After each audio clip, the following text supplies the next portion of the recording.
खट्टा खाने वाली चुड़ैल।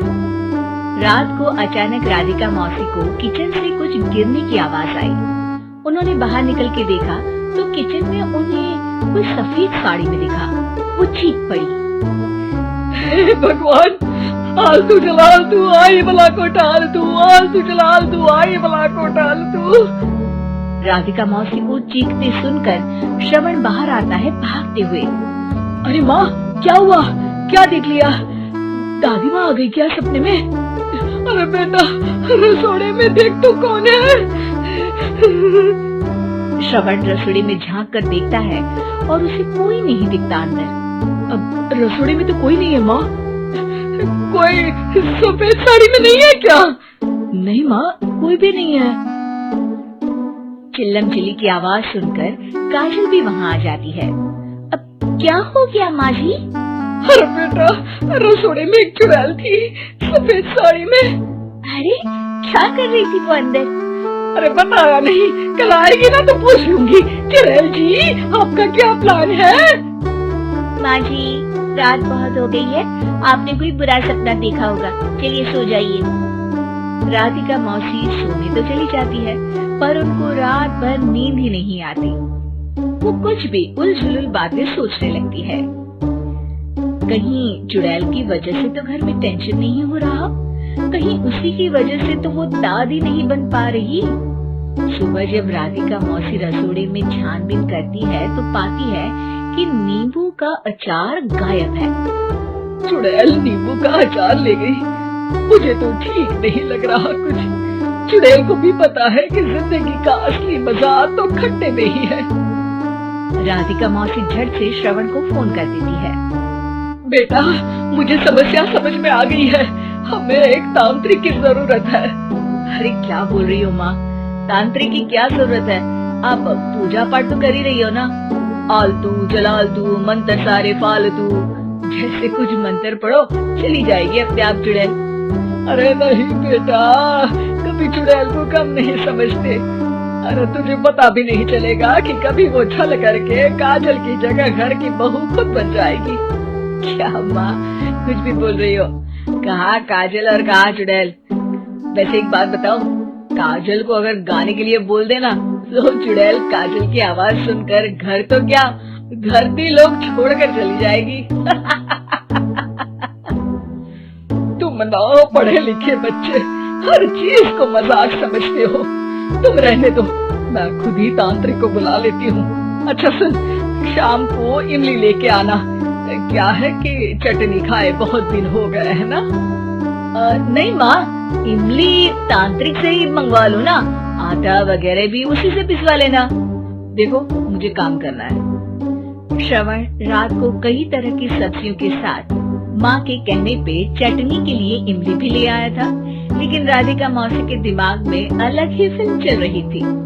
उन्हें अब सिर्फ शक ही नहीं यकीन होने लगा था कि शायद चुड़ैल ने श्रवण पर अपना जाल बिछा दिया था, जिस वजह से श्रवण उनकी बात ही नहीं मान रहा था।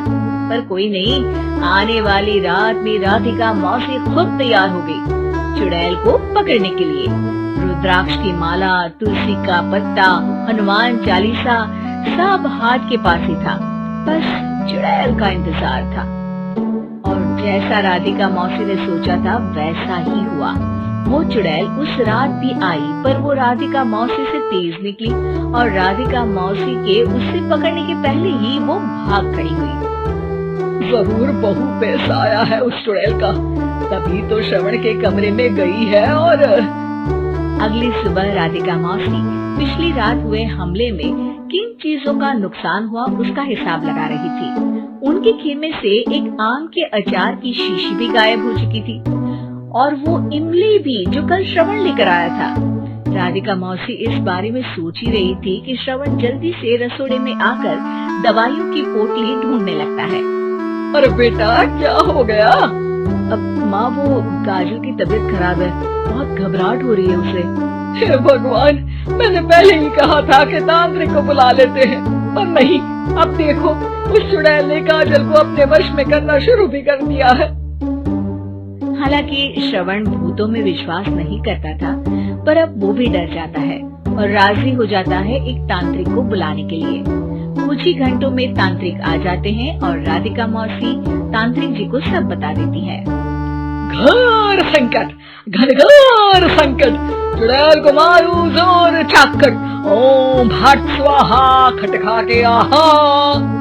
अरे ये क्या मंत्र है? मेरे खुद के ओरिजिनल मंत्र है, कल रात को ही लिखे हैं, अच्छे लगे तो दाद चाहूंगा।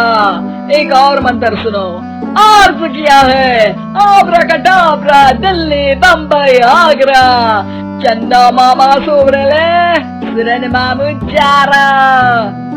ये मंत्र है? अरे कोई 40 वाली सा पढ़ो ना। वक्त कम है, 40 नहीं पड़ेंगे, 20-25 में काम चलाना पड़ेगा। अलग निरंजन जाके लंदन, मुफ्त का मंजान घिस मेरे नंदन। अरे जल्दी करो तांत्रिक जी, जल्दी करो। तांत्रिक अपने उल झलूल मंत्र पढ़ने लगता है। श्रवण को तांत्रिक पे शक होता है। वो अपने एक डॉक्टर दोस्त को कॉल कर देता है ताकि कोई अनहोनी हो तो इमरजेंसी में चीजें मैनेज हो जाए। तांत्रिक धुनी रमाता है, जिसकी वजह से कमरे में काफी धुआं हो जाता है और जिसकी वजह से बहू की घबराहट बढ़ जाती है। अब भागेगी चुड़ैल। हाँ। बहू खांसते हुए धुएं से बचने के लिए बाहर चली जाती है। अरे भाग रही है, भाग रही है। पीछे पीछे श्रवण भी जाता है। बहू एक सोफे पर बैठ जाती है। तभी डॉक्टर दोस्त आ जाते हैं और श्रवण को पानी लाने के लिए कहते हैं। थोड़े चेकअप के बाद डॉक्टर कहते हैं, मेरे हिसाब से जाप का काम पूरा हो गया है। क्या मतलब? अरे कुछ भी नहीं माँ, कोई चुड़ैल नहीं है, खुशखबरी है, अब दादी बनने वाली है। मगर वो सब अचार के डब्बे। श्रवण दोनों अचार के डब्बे अपनी माँ को दिखाता है, जो कि उनके बिस्तर के नीचे छुपे हुए थे। आपने सही बोला था माँ, वो चुड़ैल काजल ही थी जो खट्टा खा रही थी। हमें कल ही पता चला, पर हमने आपको ये तांत्रिक वाला काम करने दिया ताकि आपको भरोसा हो जाए कि भूत वगैरह कुछ होता ही नहीं। अच्छा अच्छा, ये तो बड़ी खुशी की बात है, पर बेटा मुझे एक झाड़ू तो ला दे। क्यों माँ? ये तांत्रिक का भूत उतारती हूँ मैं। अब तांत्रिक राधा मौसी के डर से घर से भाग निकलता है और राधा मौसी उसके पीछे भागती है। अरे संकट ये घनघोर है, तांत्रिक मुआ चोर है। अगर आपको हमारी ये कहानी अच्छी लगी तो कमेंट करके जरूर बताएं, और आप ऐसी ही और कहानी सुनना चाहते हैं तो हमारे चैनल को सब्सक्राइब कर बेल बटन दबाएं, वीडियो को लाइक करें और शेयर करना न भूलें।